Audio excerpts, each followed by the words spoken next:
Hello साथियों, मेरा नाम है सूरज कुमार और आप देख रहे हैं मेरा यूट्यूब चैनल मैथ्स रैंकर में आपका बहुत बहुत स्वागत है। आइए आज हम 5.1 प्रश्नावली की शुरुआत करेंगे। इसके पहले मैंने एक वीडियो बनाया था जो बेसिक वीडियो था, जिसमें बेसिक चीज़ें आपको बताई गई थी, तो आप पहले वो चीज़ें देख सकते हैं। उसके बाद आप ये वीडियो देखिएगा 5.1 का, तो आपको अच्छा समझ में आएगा। तो चलो आगे बढ़ते हैं। हम 5.1 में जो प्रश्न पहला अभी मैं छुड़वा दिया है, 2 प्रश्न के बाद हम वो प्रश्न करेंगे तो अच्छा समझ में आएगा। ठीक है, तो चलिए आइए हम दूसरा प्रश्न स्टार्ट करते हैं। तो दूसरा प्रश्न इसमें दिया हुआ है, दी हुई एपी के प्रथम 4 पद लिखिए, जबकि प्रथम पद ए और सार्वंतर क्या है निम्नलिखित। तो मैंने आपको बताया था, थोड़ा रिवाइज करवा देता हूँ मैं आप लोगों को, कि यदि प्रथम पद ए और सार्वंतर डी हो तो हम समांतर श्रेणी कैसे लिखते हैं। तो समांतर श्रेणी का व्यापक रूप, मैंने आपको समांतर श्रेणी के व्यापक रूप के बारे में बताया था। कैसे लिखते हैं, ए प्लस, पहला पद तो ए होगा, दूसरा ए प्लस डी, तीसरा पद जो होगा ए प्लस 2d, चौथा पद होगा ए प्लस 3d, कोमा ए प्लस 4d, कोमा, ऐसे चलता जाएगा और लास्ट में क्या आ जाएगा, ए प्लस कोष्टक में n-1d। आई बात समझ में। ऐसे चलते हुए डैश डैश ये कहाँ तक पहुँचेगा, हमने यहाँ n का मान n रख लिया है यहाँ पर, है ना, क्योंकि n में कोई पद होगा, है ना। n धनात्मक पूर्णांक संख्या होती है यहाँ पर, तो कोई भी पद n टर्म्स हो सकती है, उसमें से एक पद क्या होता है, घटता है। जैसे कि हम दूसरा पद निकाल रहे हैं तो दूसरा पद में केवल d रहेगा, तीसरे पद में 2d हो जाएगा, है ना। या n में से ये n का मान उसमें से एक कम हो जाता है, वो इसे डायरेक्ट लिया जाता है। ठीक है, चलिए हम स्टार्ट करते हैं। पहला सवाल यहाँ पर दिया है ए का मान 10 और डी का मान कितना है, 10 है। तो हमें इसमें ये श्रेणी आपको बताना है। चलिए याद करते हैं। प्रथम पद क्या होता है, यहाँ से प्रथम पद ए बराबर क्या होगा, 10। दूसरा पद क्या होगा, ए प्लस डी बराबर क्या होगा, 10 प्लस 10 बराबर 10। तीसरा पद क्या होगा, तीसरा पद होगा यहाँ पर, इसको ब्रैकेट में कर दो, ए प्लस 2d। यहाँ से देखिए ये पहला है, ये दूसरा पद है, ये तीसरा है, ये चौथा है, इसे पद लिखना है। तो क्या होगा, 10 प्लस ये गुणा में 2 है, तो 2 गुणित 10 बराबर कितना हो जाएगा, ये थोड़ा सा बड़ा लिख दूँ मैं, 2 गुणित 10, तो बराबर 10 प्लस कितना हो जाएगा, 20, तो बराबर कितना आ जाएगा, 30। ये कौन सा पद है, तीसरा। हमें कितने पद लिखना है, 4 पद। अगला लिखेंगे चौथा पद, तो क्या हो जाएगा, ए प्लस 3d बराबर क्या होगा, 10 प्लस 3 गुणित 10, तो 10 प्लस कितना हो जाएगा, ये 30, कितना हो जाएगा, ये 40। अतः श्रेणी के 4 पद क्या हो जाएंगे, पहला पद 10, दूसरा 20, तीसरा 30, चौथा 40। इस प्रकार ये चलते जाएंगे। हमें केवल 4 ही पद लिखना था, हमने लिख दी। चलो अगला सवाल करेंगे, इसी के साथ स्क्रीनशॉट ले लो इसको।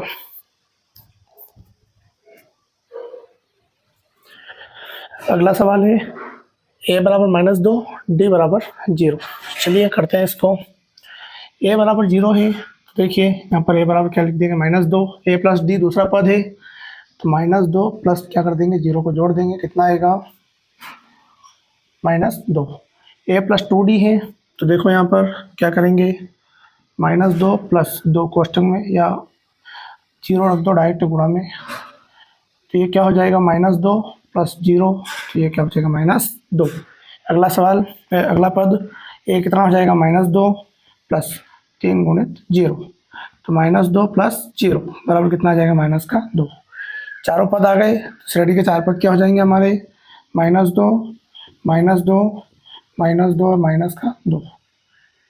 स्क्रीनशॉट ले लो। अगला सवाल करते हैं इसके साथ।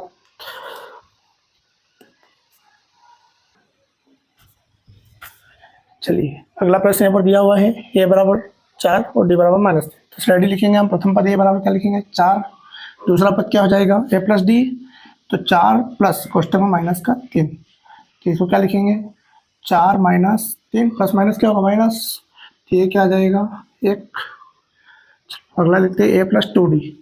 तो ए बराबर 4a प्लस 2 कोष्टक में माइनस का 3। जब भी माइनस वाला रहे गुणा में तो आपको कोष्टक लगा के लिखना है -3। इसको हल करो, 4 प्लस ये कितना हो जाएगा, या प्लस हटा दो, प्लस माइनस कितना हो, गुणा करेंगे तो माइनस का 6, तो बराबर क्या आ जाएगा -2। अगला देखो चौथा पद। चौथा पद कैसे लिखेंगे, ए कितना है 4 प्लस 3 कोष्टक का लिखेंगे -3, क्या हो जाएगा ये 4 -9, तो बराबर क्या लिखेंगे इसको -5। चारों पद आ गए तो हम श्रेणी लिख देंगे। श्रेणी के 4 पद कौन कौन से हैं, एक तो 4 है, फिर 1 है, फिर -2 है, फिर क्या है -5।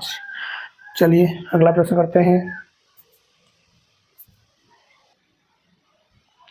चलिए अगला जो है इसमें -1 को d का मान 1/2, इसको कैसे करते हैं। चलो a बराबर -1 है, दूसरा पद क्या होगा a प्लस डी, तो हम लिखेंगे -1 और प्लस d का मान कितना हो जाएगा 1/2।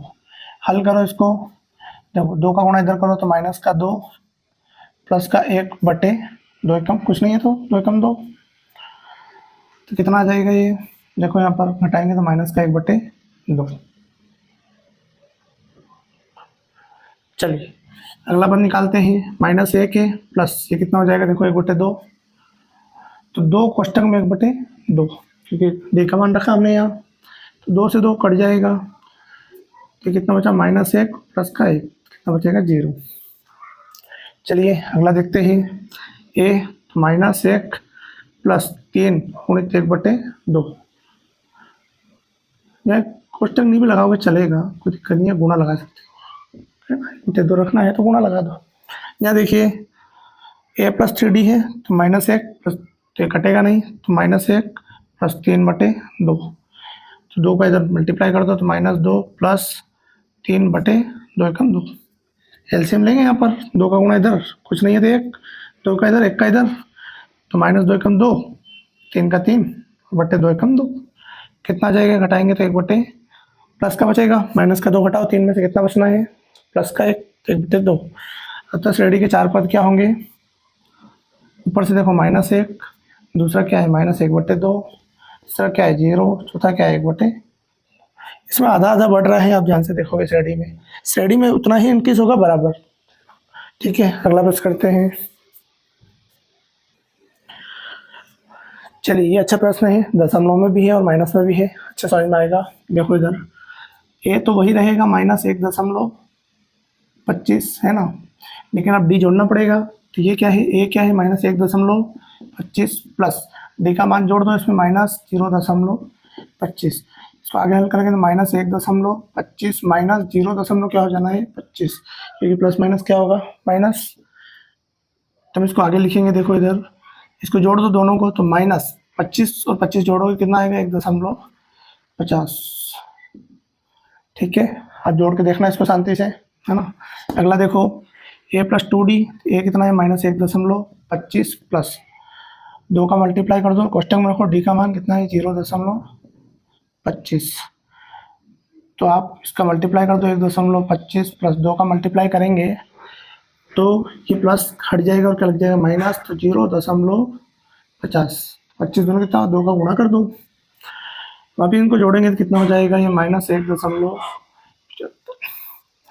अगला वैल्यू रखते हैं, यह क्या हो जाएगा -1.25 प्लस 3 कोष्टक में -0.25 मान रखेंगे, गुणा कर दो -1.25 माइनस गुणा करो इसका 0. कितना हो जाएगा ये 75 है ना, 25 से कितना होता है 75 होता है।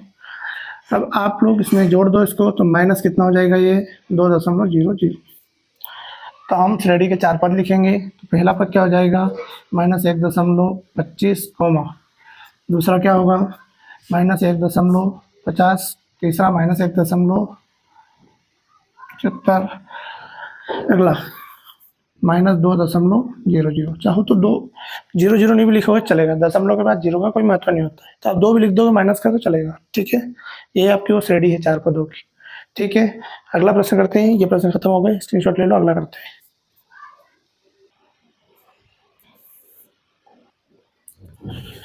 चलिए आइए अगला प्रश्न करते हैं। अगला प्रश्न दिया हुआ है, निम्नलिखित में से प्रत्येक एपी के लिए प्रथम पद तथा सार्वंतर लिखिए। आपको एपी दी हुई है, आपको प्रथम पद लिखना है और सार्वंतर लिखना है। चलो आइए कैसे लिखते हैं।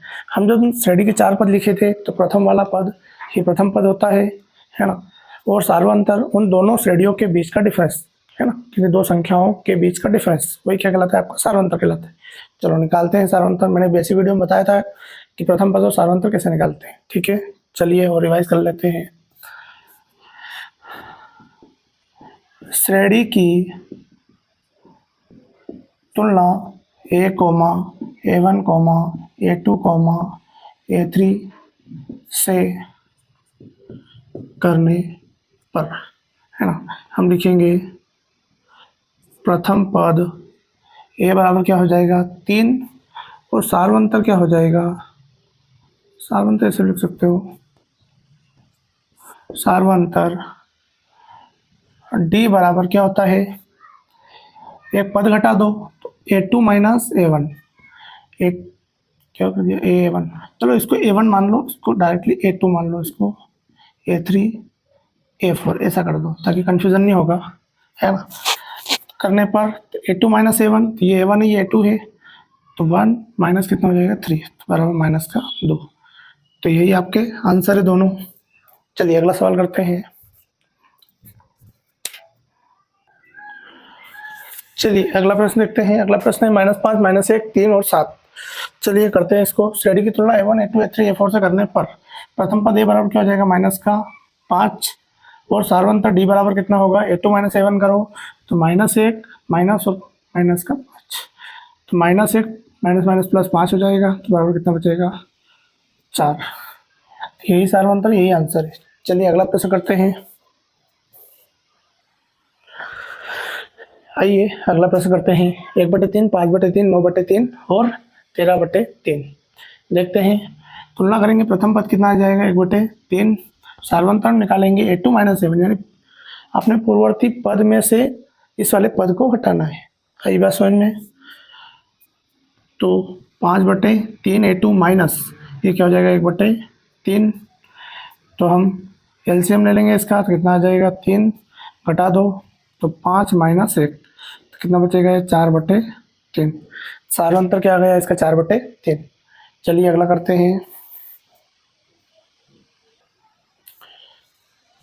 चलिए इसमें करते हैं, ये दशमलव वाली वैल्यू है, 4 पद दिए हुए हमें, ए निकालना है और डी निकालना है। चलिए श्रेणी की तुलना हम किससे करेंगे भाई, A1, A2, A3 से।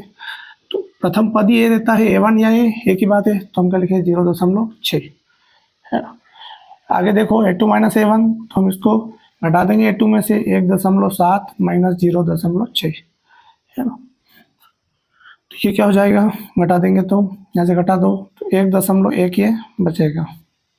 ये आपके क्या है आंसर है। यहाँ चाहो तो आप प्रथम पद A या A1 भी लिख सकते हो, है ना। A या A1 एक ही बात है, यहाँ पर कितना है 0.6 एक ही बात है ना। यहाँ कंफ्यूज नहीं होना, बोले सर आपने A1 लिखा कैसे, क्या नहीं, ऐसा कोई दिक्कत नहीं।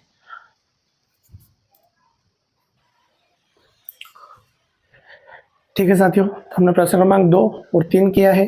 नेक्स्ट वीडियो में हम प्रश्न क्रमांक 1 भी करेंगे और साथ में प्रश्न क्रमांक 4 भी करेंगे, जिसमें आपको श्रेणी दी हुई रहेगी, आपको बताना है इसमें कि समांतर श्रेणी है या नहीं। इस प्रकार के क्वेश्चन आना है आगे, तो बस बने रहिए, आपको ज़्यादा से ज़्यादा सवाल सीखेंगे और बोर्ड में एग्ज़ाम में आने वाले सवाल, खासकर जो सवाल बोर्ड एग्ज़ाम में आते हैं वो आप अच्छे से कर पाएंगे। तो आप हमारे साथ बने रहिए, क्योंकि आप बने रहेंगे तभी आप अच्छे नंबर कवर कर पाएंगे, वरना मुश्किल होगा सवाल करना। क्योंकि कई ऐसे इंस्टीट्यूट, कई ऐसे संस्थाएं खुली है जहाँ पर पढ़ाई के नाम पर कुछ नहीं होता है ना। कई स्कूलों में भी ऐसी हालत बनी हुई है कि वहाँ सुव्यवस्थित पढ़ाइयाँ नहीं होती है। तो आप ये जो फ्री माध्यम है कोचिंग का, ये ज्वाइन कीजिए, बढ़िया से आप पढ़िए। जय हिंद साथियों।